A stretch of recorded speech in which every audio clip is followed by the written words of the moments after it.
पुरानी बुकों को जब पढ़ोगे तो उसमें देखना, उसमें दिया होगा कि राजा ने अपनी बेटी की शादी की और पहले कैसे शादियाँ योग्य लड़के को देखते थे। योग्य क्या होता था, लड़का योग्य कैसे होता था, पहले कई बार प्रतियोगिता रखी जाती थी, इससे लड़ना है, ये करना है, या फिर हमारी बेटी को जो है जो मतलब ज्ञान में हरा देगा उससे हम अपनी बेटी का बारात शादी कर देंगे। और शादी जब वो करते थे तो कैसे करते थे, तो हीरा मोती जवाहरात पर राज्य का कुछ हिस्सा भी लोगों को दे देते थे। अब राजा तो चले गए, राजा तो रहे नहीं, जो राजा थे वो तो चले गए, वो तो रहे नहीं, लेकिन आज भी वो प्रथा चली आ रही है। आज के ज़माने में जब शादियाँ होती हैं तो दहेज नाम का एक चीज़ आता है, उससे सभी लोग परिचित है, बहुत बढ़िया से परिचित हैं, बढ़िया परिचित हैं। इसमें लेने और देने वाले दोनों ही मतलब जो होते हैं वो बराबर के दोषी होते हैं।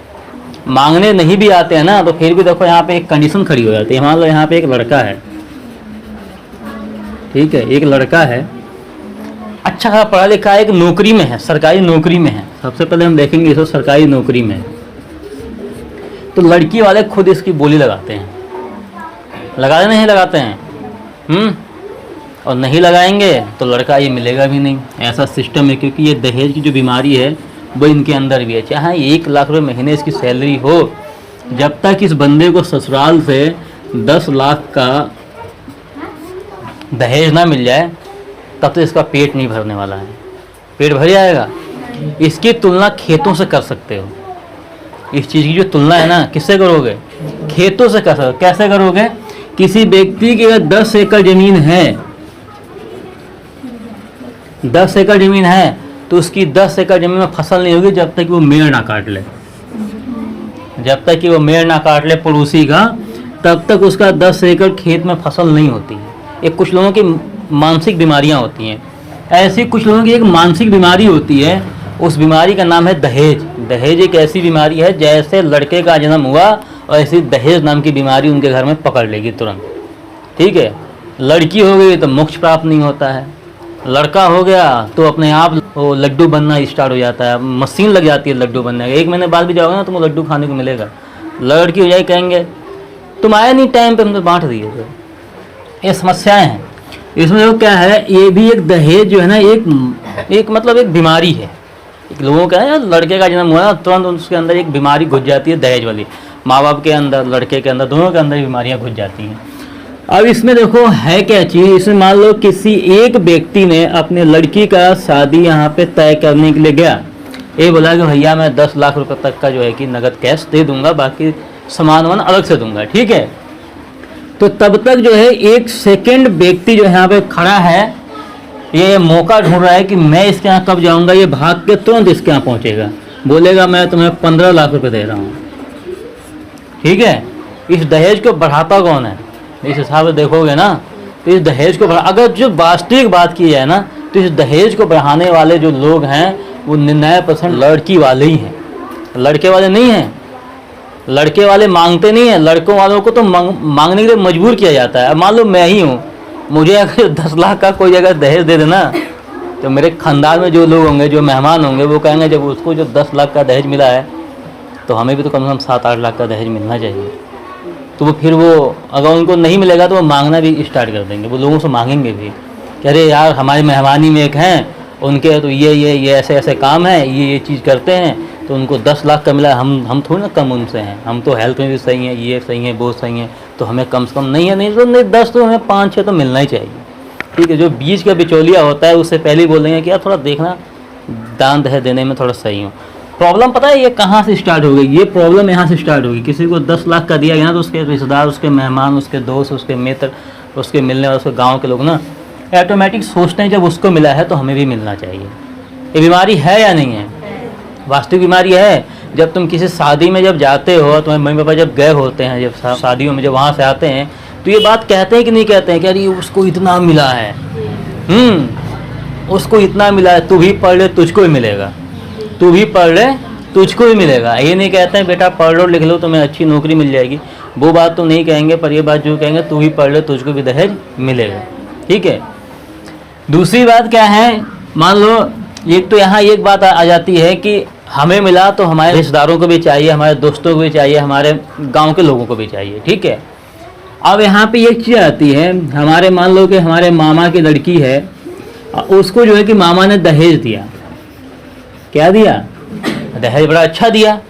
वो हमसे कमज़ोर वर्ग के हैं मान, ठीक है, उन्होंने दहेज अपनी बेटी को बड़ा अच्छा दे दिया है, और हमारी भी बहन है, हमें भी अगले साल उसकी शादी करनी है। तो अगर हमारे मामा ने अगर 5 लाख का अगर दहेज दिया है ना, तो हम मामा से पीछे क्यों रहेंगे? हम तो थोड़ी मोटी पार्टी है ना, तो मामा से पीछे नहीं रहेंगे। हम तो अपनी बहन को 7 लाख का दहेज देंगे। कितने का देंगे? अब 7 लाख का जब दहेज देंगे ना, सबसे पहले इसमें ये चीज़ देखना होता है कि लड़का करता क्या है। आजकल जो शादियां करते हैं ना लोग, तो वो लड़के के उसमें नहीं करते हैं। अगर बाप अगर प्रधान, तो बोलते हैं बाप प्रधान है लड़के का। अरे बाप थोड़ी ना रखेगा उसे, रखेगा तो लड़का। हमें बाप की ज़मीन से, बाप की सर्विस से, बाप की नौकरी से, बाप के कामों से मतलब नहीं है। मतलब किससे होना चाहिए? लड़के के कामों से। लड़का का जो काम है मतलब किससे रखना चाहिए? लड़के से मतलब है कि उसका काम क्या है, वो करता क्या है। कभी तुमने ध्यान दिया कोई लड़का बिगड़ गया तो क्या कहते हैं? इसकी शादी कर दो, सुधर जाएगा। कहते हैं लड़का अगर बिगड़ गया हो तो लोग कहते हैं इसकी शादी कर दो, ये सुधर जाएगा। ऐसा लगता है कि वो सुधारने आएगी, ऐसा लगता है ना कि वो सुधारने के आएगी। बेचारी जो बिगड़ा हुआ आदमी है उसको अगर जो उसने तू भी कहा तो वो तो उसको पीटना पाटना ही स्टार्ट कर देगा। अरे कोई स्मैक पी रहा है, तुम करे इसकी जो कि बरात करो, ये जो कि सुधर जाएगा। तो तुम अपने बेटे अपने भाई के चक्कर में तुम किसी की बेटी की ज़िंदगी हलाल कर रहे हो। बात सही है नहीं है?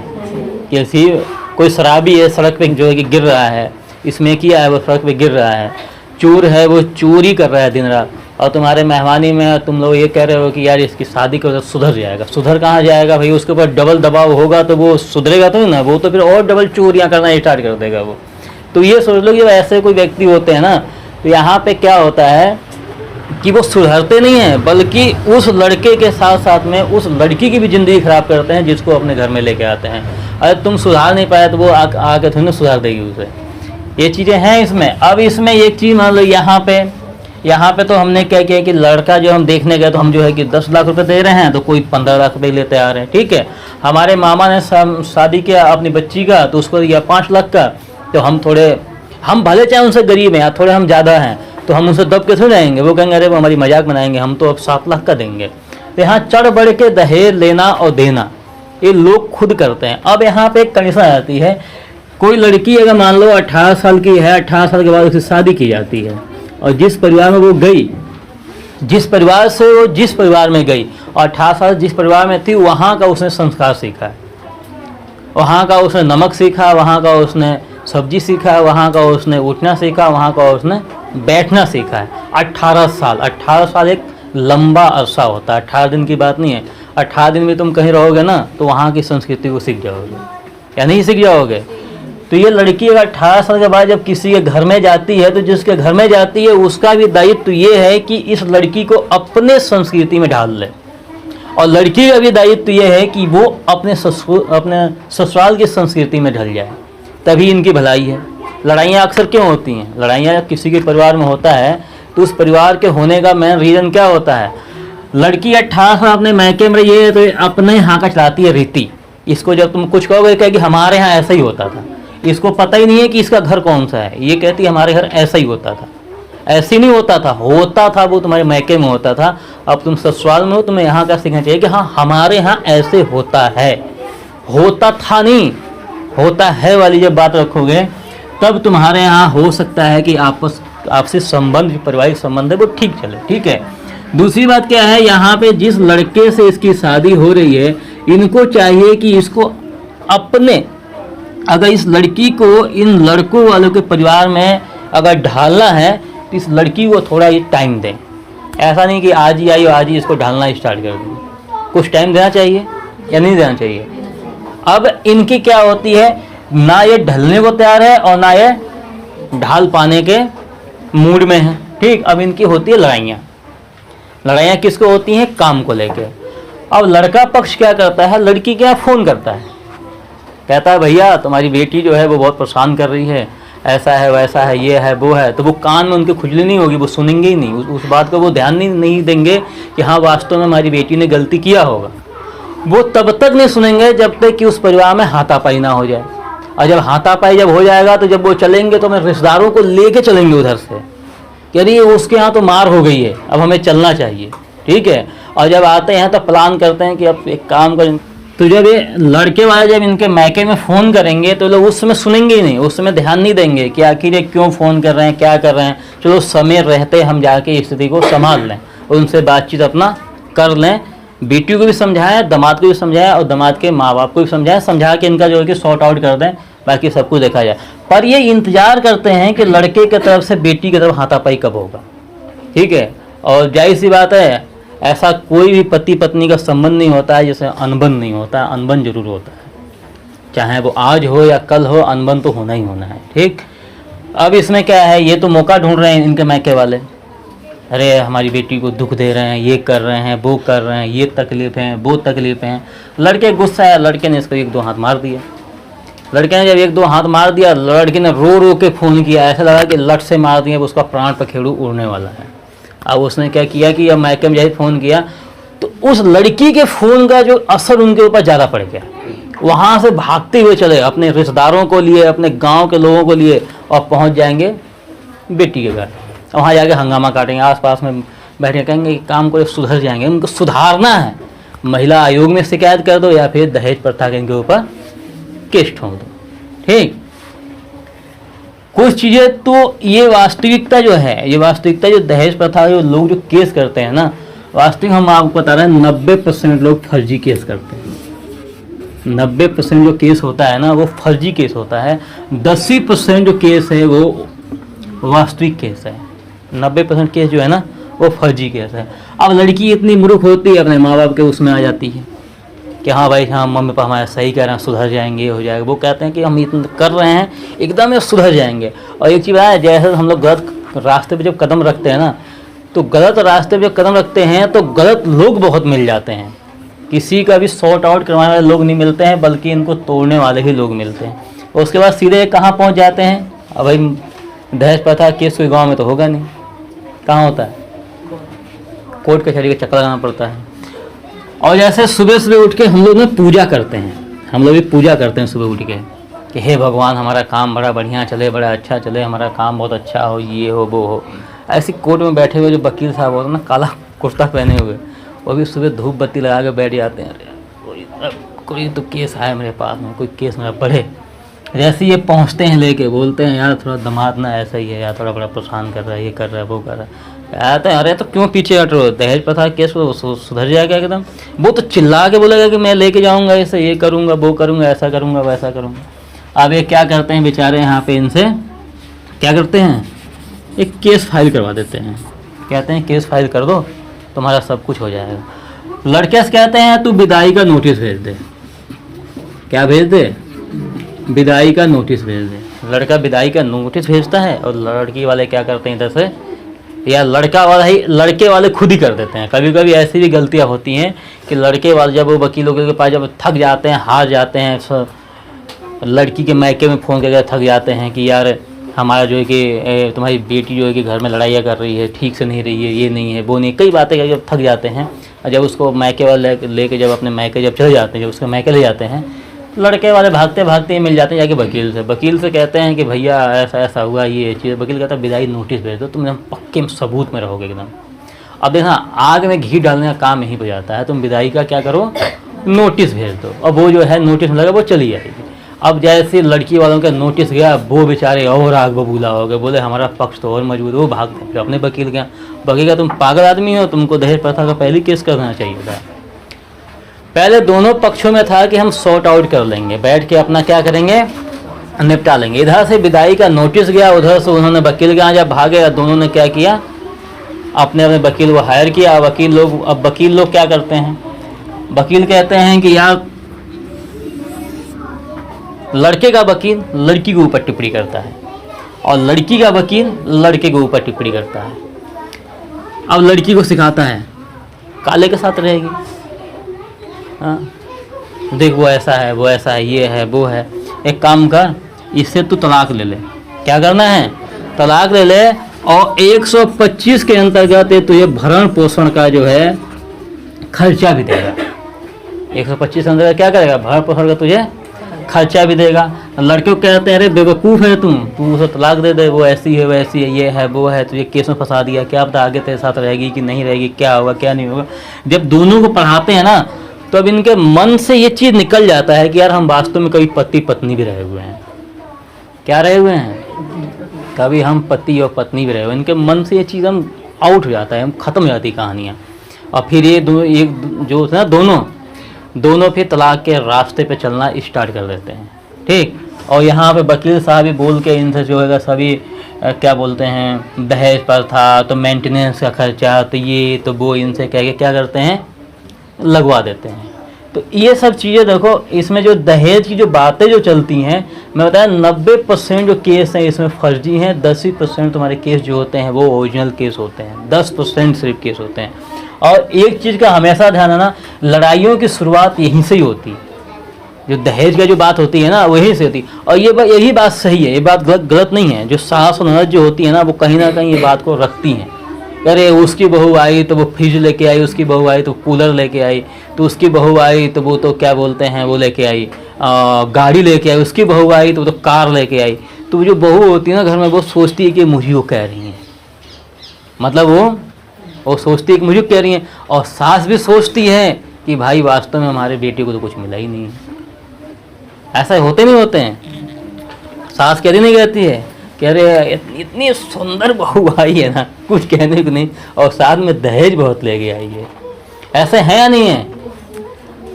तुम देखा कहीं भी लड़ाई देखोगे ना परिवार में, लड़ाइयाँ यहीं से होती हैं। लड़ाइयाँ जब यहाँ से जब होती हैं फिर वो क्या कहती है जाके, ऐसा था पहले उसने कहा उनकी मेहमानी में कहीं हुई है शादी, तो वो उसके यहाँ कार मिली है, तो मेरी सास कह रही थी, मुझसे कह रही थी, कोई घर पे था नहीं तो मुझे कुछ सुना के कह रही थी वो कि वो उसको तो जो कि दहेज में कार लेके आई है। ऐसे सब चीज़ें होती हैं, ये सब चीज़ें हैं। तो ये पता है क्या होता है, यही सब चीज़ें जो होती है ना आदमी को कोर्ट के चक्कर लगवाना स्टार्ट कर देती है। यही सब चीज़ें होती हैं इंसान को कोर्ट का चक्कर लगवाना स्टार्ट कर देती हैं। तो दहेज प्रथा का जो निबंध है ना, अगर वास्तव में अगर सही से लिखोगे ना तो दहेज प्रथा की जो कहानियाँ स्टार्ट होती हैं वो यहीं से स्टार्ट होती हैं। दहेज प्रथा को ख़त्म करना है तो वो कहेगा जो युवा जो पीढ़ी है तुम लोग जो हो, इस चीज़ को तुम लोग ख़त्म कर सकते हो। एक बहुत बड़ी बीमारी है, नौकरी वाला लड़का चाहिए तो उसको भरपूर दहेज चाहिए, ठीक है। अगर दहेज नहीं वो देंगे तो हमें अच्छा लड़का मिलेगा नहीं, ये एक बीमारी है। तो मतलब जैसे ना एक लोग नहीं भैंसे को पाल लेते हैं और एक भैंस को एक बैल को पाल लेते हैं, बड़ा होता है तो कहते हैं अब इतने का हम बेचेंगे। तो वही कहानी लोगों ने लड़कों का बना रखा है। लड़के का जन्म हुआ तो उसी दिन वो दहेज, यार बहू आएगी बहू आएगी बहू आएगी, ठीक है।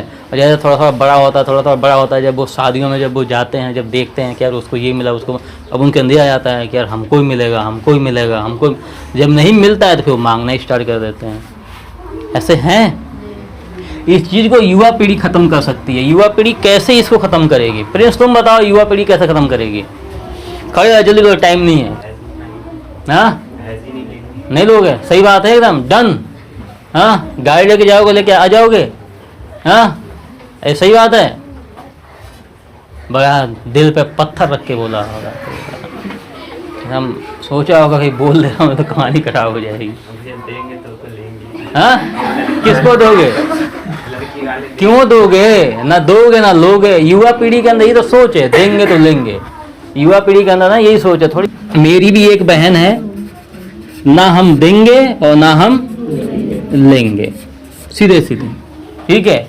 क्योंकि कोई तुम्हारे घर पे मांगने के लिए नहीं आता है, ना ही तुम्हारे घर से कहता है कि हमें तुम दे दो। वो धारावाहिक और फिल्में एक अलग चीज़ है, और धारावाहिक और फिल्में जो दिखाते हैं ना वो एक अलग चीज़, वो रियल लाइफ है, रियल लाइफ नहीं है। रियल लाइफ में वास्तव में रियल लाइफ अपनी लाइफ होती है, हमें उसको कैसे जीना है, कैसे क्या करना है वो हमें खुद देखना चाहिए। तो देखो इसको सबसे बेहतर तरीका है ना हम देंगे और ना हम लेंगे, ठीक है। अगर ये व्यक्ति मांग रहा है, अगर ये व्यक्ति मांग रहा है तो ऐसा नहीं कि तुमने खुद कर दिया मैं 10 लाख का जो है कि वो दे रहा हूँ, दहेज रहा हूँ दे, ठीक है। और मैं वहाँ पे खड़ा हूँ तो मैंने कह दिया मैं 15 लाख का दूंगा, ठीक। तो अब इनके अंदर क्या है, देखो सबसे अच्छी बात बताएं, दहेज तब मिल जाता है ना, लड़की अच्छी मिल जाए जो तुम्हारे घरों को संभाल ले, तो तुम्हें दहेज मिल गया है, ठीक है। अब ऐसा नहीं कि यहाँ से तुमने कार ले लिया, ले लिया और कार लेने के बाद में वो 2 महीने बाद उसने बिकवा दिया, दहेज प्रथा केस कुछ ठोंक ठाक के सब बिकवा दिया, तो क्या फायदा है? कोई फायदा है? हाँ, कोई फायदा नहीं है ना। लड़की अच्छा मिल जाए और लड़का अच्छा मिल जाए तो समझो कि तुम्हें मतलब ना एक अच्छा घर मिल गया, और लड़की अगर अच्छी मिल जाए तो समझो कि तुम्हें बहुत बढ़िया दहेज मिल गया। अगर दहेज उसी अगर वो सही है ना तो तुम दिन प्रतिदिन उन्नति करते जाओगे, समझ रहे हो।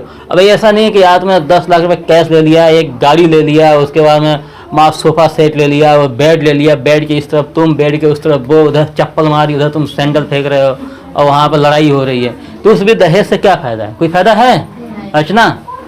हाँ, नहीं है ना।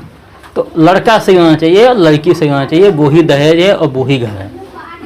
लड़का कहीं भी देखना चाहिए ना आदमी को, तो लड़का वो देखना चाहिए जिसकी खुद की कोई प्रॉपर्टी हो, खुद की कोई सर्विस हो।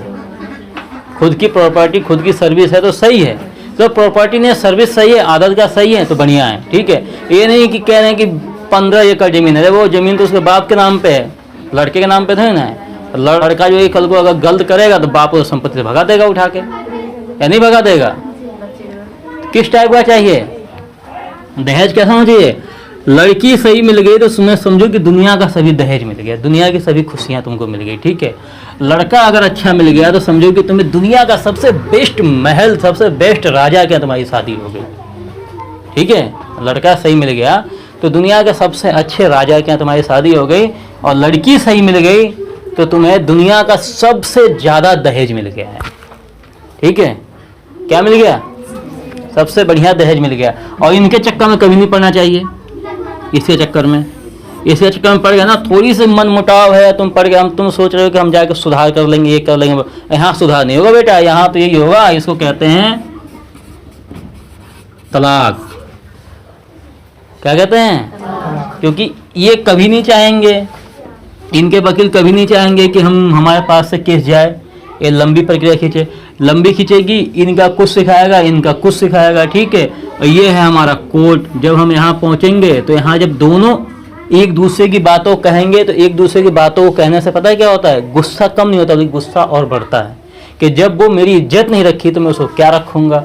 लड़की कहती है कि जब वो मेरा इज्जत नहीं रखा तो मैं उसके संग में कैसे रहूँगी, यही होता है। इसके चक्कर में कहीं नहीं पड़ना चाहिए। जैसी ना सर यहाँ तो माँ बाप को स्टार्टिंग में ही लड़की के माँ बाप और लड़कों के माँ बाप को बैठ के इस मामले को सॉर्ट आउट कर लेना चाहिए। सबसे पहले जैसी इनमें अनबन होती है तुरंत बैठ के इनका सॉर्ट आउट करवा देना चाहिए, समझौता करवा देना चाहिए। नहीं तो ऐसा नहीं कि इंतजार कर रहे हैं, कह रहे चलो पागल हो गया है, वैसे ही फ़ोन कर रहा है, दिमाग तो फ़ोन कर दिया, करता रहता है वो तो, ठीक है। फिर इसने 2 दिन फ़ोन किया, फिर 3 दिन फ़ोन किया, 4 दिन फ़ोन किया, 5 दिन इसने दे थप्पड़ लगा दिया। तब इनके पास में टाइम क्या है, इनके माँ बाप के पास में टाइम क्या है, इनके नाना नानी मामा फूफा चाचा पापा सब पे टाइम मिल जाता है। ये सब फिर भागे चले जाते हैं और यहीं से प्रक्रिया स्टार्ट होती है और मामला पहुंच जाता है कहाँ तक? यहाँ तक। जब यहाँ तक जब पहुँचता है तो यहाँ बेटा ना एक दूसरे की कमियों को तो छोड़ो और चढ़ा बढ़ा कमियों को बताया जाता है। जब कमियाँ यहाँ चढ़ा बढ़ा जब लोग बताते हैं तो इसका रिजल्ट मिलता है ये। और हमेशा ध्यान देना, ये जरूरी नहीं है कि दूसरी जो शादियां होंगी तो वो लड़का या लड़की सही मिलेगी। ऐसा कोई क्या पता, हो सकता है कि उससे भी बुरा मिल जाए। और अक्सर हमारे तो नज़रों में ऐसा ही हुआ है, हमने तो अक्सर आज तक यही देखा है कि दूसरी शादी जिसकी हुई है तो 99% वो शादी बहुत बुरी हो गई है, मारा मारी काटा पीटी वाली हुई है और कुछ नहीं हुआ, ठीक। तो यहाँ तक का नौबत नहीं आना चाहिए। यही है मेन दहेज प्रथा जो केस लगता है ना, ऐसी घुमा फिरा के इधर उधर से लोग लगाते हैं, समझे। और इस चीज़ से बचने के लिए स्टार्टिंग में यहाँ पे सॉर्ट आउट करना है, यहाँ पे जो है कि नहीं तो ये नंबर आ सकता है, ठीक। समझ गए चंदन? कौन सा दहेज ले रहे हो कि बार? कौन सा मांग रहे दहेज?